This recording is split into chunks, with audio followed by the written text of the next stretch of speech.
Hello everyone, welcome back to IGNOU exams. आज मैं आपको इग्नू के कोर्स BE 181 एनवायरमेंटल स्टडीज़ ये करवाऊँगी गाइस। और इसमें ये जो है ना पेपर, प्रीवियस ईयर का पेपर मैंने डाउनलोड किया है जिसमें ऑब्जेक्टिव क्वेश्चंस हैं। 50 मार्क्स का पेपर है ये और 2 आवर्स का टाइम था। तो देखिए इसमें जो क्वेश्चंस है ना, टोटल आपको 50 क्वेश्चंस दे रखे हैं ऑब्जेक्टिव में, मीन्स की MCQ की फॉर्म में।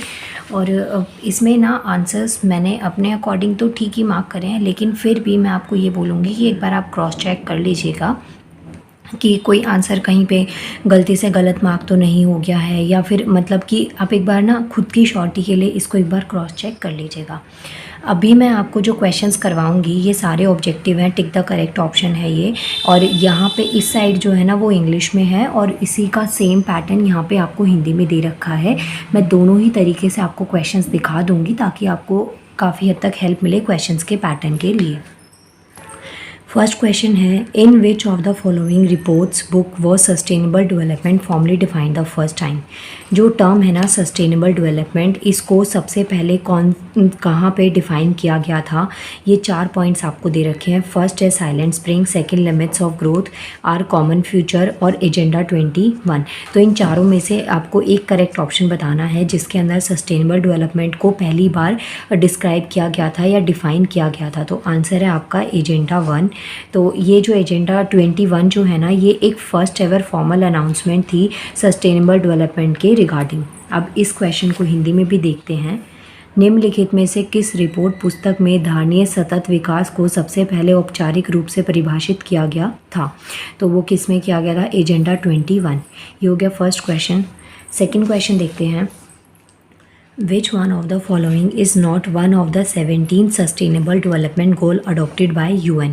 जो 17 Sustainable Development Goal है ना, जो हमारी गवर्नमेंट ने 2015 में इनको अडॉप्ट किया था कि बाय द एंड ऑफ 2030 तक ना हम इन सस्टेनेबल डेवलपमेंट गोल्स को अचीव कर लेंगे। उसके पीछे की वजह ये है कि जैसे हमारे भारत देश में बहुत सारी कमियां हैं, कमियां इन द सेंस कि बहुत सारी लैकनेस है ग्रोथ एंड डेवलपमेंट में, जैसे कि पॉवर्टी, गरीबी बहुत ज़्यादा है, कहीं कहीं पे एजुकेशन की कमी है, हंगर बहुत है, भूखमरी जिसको कहते हैं। तो इस तरीके से टोटल 17 सस्टेनेबल डेवलपमेंट गोल्स हैं जो कि हमारा जो यूनाइटेड नेशन है, जनरल असेंबली है, इन्होंने इस चीज़ को अडॉप्ट किया कि 2030 तक हम ये जो कमी है या जो ये सस्टेनेबल डेवलपमेंट गोल्स हैं इनको अचीव कर लेंगे। तो क्वेश्चन ये कहता है कि जो टोटल 17 सस्टेनेबल डेवलपमेंट गोल्स हैं उनमें से इन 4 में से कौन सा सस्टेनेबल डेवलपमेंट गोल नहीं है जो कि यूनाइटेड नेशन ने अडॉप्ट किया है। तो इसके लिए पहले तो देखिए आपको ना जो 17 सस्टेनेबल डेवलपमेंट गोल है उसके नाम पता होने चाहिए। यहाँ पे ना इसमें स्पेस इतना ज़्यादा नहीं था इसलिए मैंने नहीं लिखे, बट आप एक बार ना सर्च कर लीजिएगा 17 सस्टेनेबल डेवलपमेंट गोल। इस क्वेश्चन का आंसर आपको देना है कि जो इन 4 में से सस्टेनेबल डेवलपमेंट गोल नहीं है, तो वो आंसर है टूरिज़्म एंड ट्रैवल। ये आपका सस्टेनेबल डेवलपमेंट गोल नहीं है। बाकी के नो पॉवर्टी की गरीबी नहीं रहेगी, भूखमरी नहीं रहेगी, गुड हेल्थ और जो स्वास्थ्य है वो अच्छा रहेगा। तो ये चीज़ें आपका जो सस्टेनेबल डेवलपमेंट गोल है उसके पार्ट्स हैं और ये टूरिज़्म और ट्रैवल उसका पार्ट नहीं है। हिंदी में क्वेश्चन को देखते हैं। निम्नलिखित में से कौन सा संयुक्त राष्ट्र का मतलब क्या हो गया? UN, यूनाइटेड नेशन द्वारा अपनाए गए 17 धारणीय विकास का मतलब होता है सस्टेनेबल डेवलपमेंट में से एक नहीं है। क्वेश्चन को हाईलाइट करिएगा, यहाँ पे नहीं है पूछा गया है, नॉट वर्ड को याद रखना। तो इनमें से जो पर्यटन और यात्रा है वो सस्टेनेबल डेवलपमेंट गोल नहीं है। थर्ड क्वेश्चन है, which one of the following is an example of human modified environment. इन 4 में से कौन सा जो ह्यूमन मॉडिफाइड इन्वायरमेंट है उसका एग्जाम्पल है। तो पहले तो देखिए जो ह्यूमन मॉडिफाइड इन्वायरमेंट है ये टर्म क्या है? Modification of the environment means to alter the natural process of operation होता है। तो इनमें से कौन सा जो है वो ह्यूमन मॉडिफाइड इन्वायरमेंट का एग्जाम्पल है? यहाँ पे यस पूछा गया, कौन सा है? तो आंसर होगा डैम्स को कंस्ट्रक्ट किया जाता है। नेचर ह्यूमन जो है वो अपने यूज़ के लिए कंस्ट्रक्ट करता है कि जो नेचुरल फ्लो होता है वाटर का वो होता रहे और इससे पानी की वेस्टेज ना हो और फ्यूचर पर्सपेक्टिव से कि भविष्य में उसको यूज़ किया जा सके, इस तरीके से डैम्स को क्रिएट किया जाता है। इसके अलावा देखिए आर्टिफिशियल लेक तो आपको समझ में आता है जो कृत्रिम झील है, लेक का मतलब होता है झरने बनाना, और किड्स का मतलब होता है एक ऐसी जगह जो कि जगह बंद हो, चारों साइड से land planted with fruits and trees, जहाँ पे ऐसी बंद जगह जहाँ पे प्लांट और ट्रीज़ को, जो फ्रूट ट्रीज़ होते हैं उनको ग्रो किया जाता है। और क्रॉप फील्ड का मतलब होता है फसल के जो खेत होते हैं। तो इनमें से ह्यूमन मॉडिफाइड इन्वायरमेंट का एग्जाम्पल क्या है? डैम्स है, ये आपको ध्यान में रखना है। क्वेश्चन नंबर 3 देखिए, निम्नलिखित में से कौन सा मानव निर्मित पर्यावरण का उदाहरण है? मानव निर्मित, तो मानव निर्मित क्या चीज़ है? बांध है। ये वैसे इन सब में भी ह्यूमन एक्टिविटीज़ का रोल होता है, लेकिन जो हमारा क्वेश्चन है ना उसके अकॉर्डिंग हम बांध का आंसर देते हैं। नेक्स्ट है क्वेश्चन नंबर 4, देखिए क्या कहता है question number 4, in which of the following do forest not play a significant role? In 4 points में से किस में जो फॉरेस्ट है ना वो अपना रोल प्ले नहीं करते हैं? तो देखिए, फर्स्ट है सॉइल फॉर्मेशन में फॉरेस्ट की ज़रूरत पड़ती है। सेकंड वाटर कंजर्वेशन है, मॉडरेशन, क्लाइमेट को मॉडरेट करने के लिए भी ज़रूरी है, क्योंकि आपको पता है, देखिए ये तीनों पॉइंट्स हैं, मैं एक बार समझाती हूँ। इसका आंसर तो ये है रीजनरेशन ऑफ कार्बन डाइऑक्साइड। इसके अंदर जो जो फॉरेस्ट है वो रोल प्ले नहीं करते हैं, क्योंकि फॉरेस्ट है ना क्या करते हैं, जो कार्बन डाइऑक्साइड होती है उसको एब्जॉर्ब करते हैं। अब ये देखिए चारों पॉइंट्स को एक बार समझते हैं। सॉइल फॉर्मेशन में कैसे प्लांट्स या फॉरेस्ट हेल्पफुल होते हैं? जो रूट्स होती हैं ना वो एक प्रेशर क्रिएट करती हैं सॉइल में, और जो क्रैक्स आ जाते हैं, मतलब जो रूट्स है ना वो एक प्रेशर क्रिएट करती हैं अर्थ के सरफेस पे, जिसकी वजह से क्या आते हैं? क्रैक्स आते हैं। और जो क्रैक आते हैं ना उससे क्या होता है? सॉइल की फॉर्मेशन होती है। तो सॉइल फॉर्मेशन में फॉरेस्ट ने ऐसे हेल्प किया। वाटर कंजर्वेशन के लिए भी और जो मॉडरेशन ऑफ क्लाइमेट है उन दोनों के लिए भी फॉरेस्ट का बहुत इंपॉर्टेंट रोल होता है, क्योंकि जितना ज़्यादा पेड़ पौधे रहते हैं ना हीट को उतना ज़्यादा एब्जॉर्ब कर लिया जाता है, जिसकी वजह से जो क्लाइमेट है ना उसमें ज़्यादा गर्मी नहीं हो पाती है।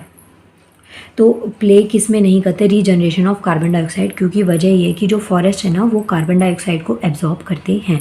तो आंसर इस क्वेश्चन का फोर्थ क्वेश्चन का आंसर होगा regeneration of carbon dioxide. Question number 4 को देखिए, निम्नलिखित में से किसमें वन महत्वपूर्ण भूमिका नहीं निभाते हैं? तो आंसर हो गया कार्बन डाइऑक्साइड का पुनर्जनन। Next question number 5 is which one of the following regions cover more than 50% plant species in the world? तो आपको 4 टाइप के फॉरेस्ट दे रखे हैं, इनमें से कौन से में 50% ऑफ जो प्लांट स्पीशीज़ हैं वर्ल्ड की वो कवर अप करी जाती हैं? आंसर है ट्रॉपिकल रेन फॉरेस्ट। तो यहाँ पे ना बहुत ज़्यादा सनलाइट होती है, बहुत ज़्यादा एनर्जी होती है रेन फॉरेस्ट के अंदर, और ये जो एनर्जी होती है ना इसको प्लांट के वेजिटेशन के लिए स्टोर किया जाता है, जो कि एनिमल्स खा लेते हैं। तो इसलिए यहाँ पे बहुत ज़्यादा अमाउंट में आपको प्लांट्स और एनिमल की स्पीशीज़ देखने को मिलती हैं। क्वेश्चन नंबर 5 क्या कहता है? निम्नलिखित में से विश्व के कौन से क्षेत्र में 50% से अधिक पौधों की प्रजातियां पाई जाती हैं? तो आंसर है उष्णकटिबंधीय वर्षा वन। नेक्स्ट है क्वेश्चन नंबर 6, देखिए क्वेश्चन नंबर 6 है crown fire mostly place in which of the following forest? तो जो क्राउन फायर होती है ना, क्राउन फॉरेस्ट जो फायर होती है ये इन 4 फॉरेस्ट में से किस में देखने को मिलती है? आपको क्वेश्चन का आंसर ये देना है। Dense forest, thorn forest, savanna forest और एल्पाइन फॉरेस्ट। तो आंसर क्या होगा? Alpine forest. ये काफ़ी डेंस फॉरेस्ट होते हैं, और जो इनकी कैनोपीज़ होती है, मतलब जो पेड़ होते हैं ना उनके ऊपर वाली जो चोटीज़ होती हैं वो आसपास में ही होती हैं।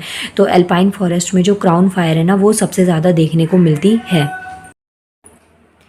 ये जो क्वेश्चन है क्वेश्चन नंबर 6, इसको ना आप थोड़ा सा नॉर्मल अपना प्रेजेंस ऑफ माइंड भी यूज़ करके देख सकते हैं। जैसे क्राउन फायर, क्राउन वर्ड जो होता है ना वो क्या होता है? क्राउन वर्ड को ना क्राउन तो सर पे पहना जाता है, तो मतलब टॉप मोस्ट हाइट पे बात करी गई है। तो एल्पाइन फॉरेस्ट होते हैं ना ये काफ़ी डेंस फॉरेस्ट होते हैं, और जो यहाँ पे इनके कैनोपीज़ होते हैं ना वो काफ़ी नियर बाय होते हैं।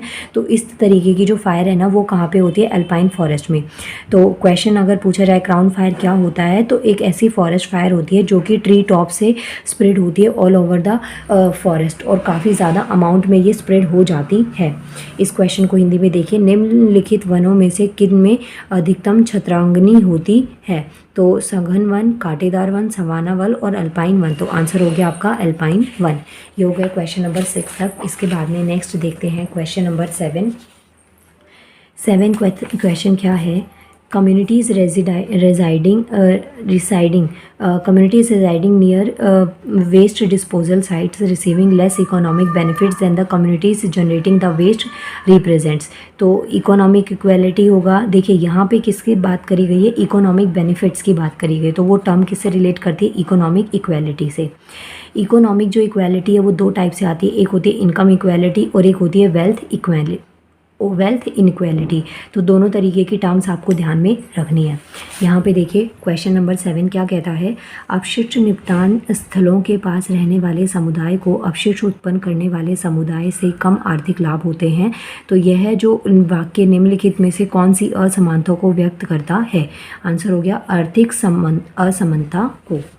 नेक्स्ट क्वेश्चन क्या है, which one of the following communities does not, आप देखिए ये नॉट वर्ड हाईलाइटेड है, have a strong sense of stewardships. तो स्टूडरशिप्स क्या होती है, एक एथनिक होता है that embodies the responsible planning and management of resources. मतलब कि जितने भी आपके पास में रिसोर्सेज होते हैं, चाहे वो नेचुरल हैं चाहे वो मैन मेड है, किसी भी तरीके के जो रिसोर्सेज हैं उनको आपने प्लानिंग के साथ में यूज़ किया ताकि आप उसको फ्यूचर पर्सपेक्टिव से भी सेव कर पाएँ। तो ये कौन सी कम्युनिटीज़ में ये चीज़ नहीं होती है, तो आंसर है पेस्टोरल कम्युनिटी। अब क्वेश्चन देखिए हिंदी में, निम्नलिखित में से किस समुदाय में प्रबंधनकर्ता का प्रबल बोध नहीं होता है, तो आंसर है पशुचारण समुदाय। नेक्स्ट क्वेश्चन है, which one of the following views consider nature as a mother and that she can not be tamed का मतलब होता है लेस पावरफुल या ईजियर टू कंट्रोल। ओके, तो यहाँ पे पूछा गया है कि ये जो है ना आपके पास में व्यूज़ दे रखे हैं, इनमें से किस को nature consider nature as a mother, जो नेचर को एज अ मदर मानते हैं। तो ऑब्वियसली जो इंडियन न्यू व्यूज़ है ना, इस बेसिस पे जो नेचर है उसे एज अ मदर ट्रीट किया जाता है। अगर हम इंडियन व्यू की बात करें तो nature is like a mother, जो कि हमें इसकी रिस्पेक्ट भी करनी चाहिए और इनको ऐसे भी मतलब किसी भी तरीके से ऐसा नहीं करना चाहिए कि हम नेचर को ह्यूमन एक्टिविटी से बहुत ईजिली कंट्रोल कर रहे हैं या जो नेचर है उसके ऊपर हमारी ह्यूमन एक्टिविटीज़ का नेगेटिव इम्पैक्ट पड़ रहा हो। That nature has its own way of reacting, nature का ना अपना एक अलग तरीका होता है रिएक्ट करने का, और जो नेचुरल प्रोसेस होते हैं उनके बीच में हमें इंटरफेयर कभी भी नहीं करना चाहिए। इवन बहुत सी कंट्रीज़ में, इवन एक कंट्री का एग्जांपल था जहाँ पे बारिश नहीं होती, उन्होंने आर्टिफिशियल क्लाउड बनाए और बारिश करी। तो इस तरीके से जो नेचुरल प्रोसेस होता है उसके साथ में हमें कभी भी कोई छेड़छाड़ नहीं करनी चाहिए। क्वेश्चन नंबर 9 का आंसर हो गया इंडियन व्यू। क्वेश्चन नंबर 9 देखिए, निम्नलिखित में से कौन सा मत प्रकृति को माँ के रूप में और इसे साधित नहीं किया जा सकता मानता है, तो ये कौन सा हो गया, भारतीय मत। नेक्स्ट क्वेश्चन क्या कहता है, the water cycle is deriving by, तो जो वाटर साइकिल है इनमें से किससे डिराइव होती है, या जो वाटर साइकिल है ना उसको कौन संचालित करता है, तो आंसर हो गया सन। Water cycle evaporation process is derived by the sun. As the sun interact with liquid water on the surface of the ocean, the water becomes invisible gas, water vapors. जब evaporation होता है ना तो उस time पे क्या होता है, जो पानी है वो भाप बन के उड़ जाता है और ऊपर जाके वो जो मॉइस्चर्स हैं वो कलेक्ट हो जाते हैं, जिससे क्लाउड फॉर्मेशन होती है और उसके बाद में बारिश होती है। इस तरीके से जो प्रोसेस है ना ये कॉन्टिनेशन में चलता रहता है। इसका आंसर हो गया सन। क्वेश्चन 10 को देखिए, जल चक्र को संचालित कौन करता है, तो आंसर हो गया सूर्य। नेक्स्ट क्वेश्चन है, कीमोसिंथेटिक बैक्टीरिया आर, इनमें से जो कीमोसिंथेटिक बैक्टीरिया वो क्या है, तो आंसर हो गया ऑटोट्रॉफ्स। ऑटोट्रॉफ्स क्या होते हैं, जो अपना खाना खुद से बनाते हैं by the help of photosynthesis. एक प्रकाश संश्लेषण एक अभिक्रिया है जिसमें सनलाइट की प्रेजेंस में जो हरे पौधे हैं वो अपना खाना खुद से बनाते हैं। तो कीमोसिंथेटिक बैक्टीरिया क्या होते हैं, ऑटोट्रॉफ्स होते हैं, जो कि अपना खाना खुद से बनाते हैं। Because they can synthesize their own food during chemosynthesis, they use chemical as a source of energy। अगर हम बात करते हैं फोटोसिंथेसिस की, तो फोटोसिंथेसिस का मतलब जहाँ पे जो सनलाइट है उसकी हेल्प से जो ग्रीन प्लांट्स है वो अपना खाना खुद से बनाते हैं। लेकिन यहाँ पे क्या बोला है, कीमोसिंथेसिस। कीमोसिंथेसिस का मतलब है कि केमिकल को as a source of energy use करते हैं बैक्टीरिया और वो अपना खाना खुद से बनाते हैं, तो उसे हम ऑटोट्रॉफ्स कहते हैं। क्वेश्चन नंबर 11 देखिए, रसायन संश्लेषी जीवाणु क्या होते हैं, तो ये आंसर हो गया स्वपोषी। नेक्स्ट क्वेश्चन है life does not exist beyond dash meters above mean sea level. तो लाइफ जो है ना टोटल जो यहाँ पे पूछा गया है जो एग्जिस्टेंस होता है लाइफ का, तो ये हो गया 9000 metres above mean sea level. तो सी लेवल क्या होता है, एक बेस लेवल होता है जो कि मेजर करता है एलिवेशन और depth on the earth.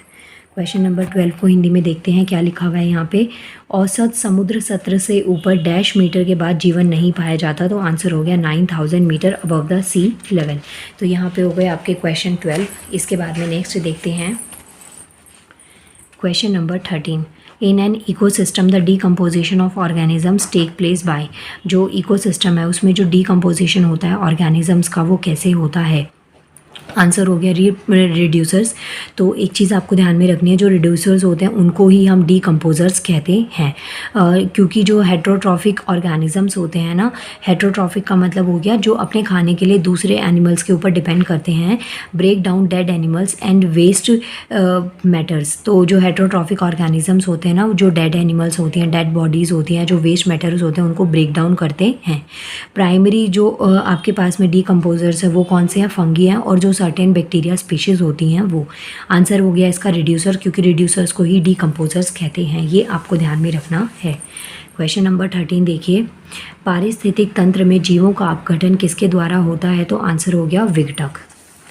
Next question है the increase in population between 10,000 BC and about 1800 AD कंसाइड with the.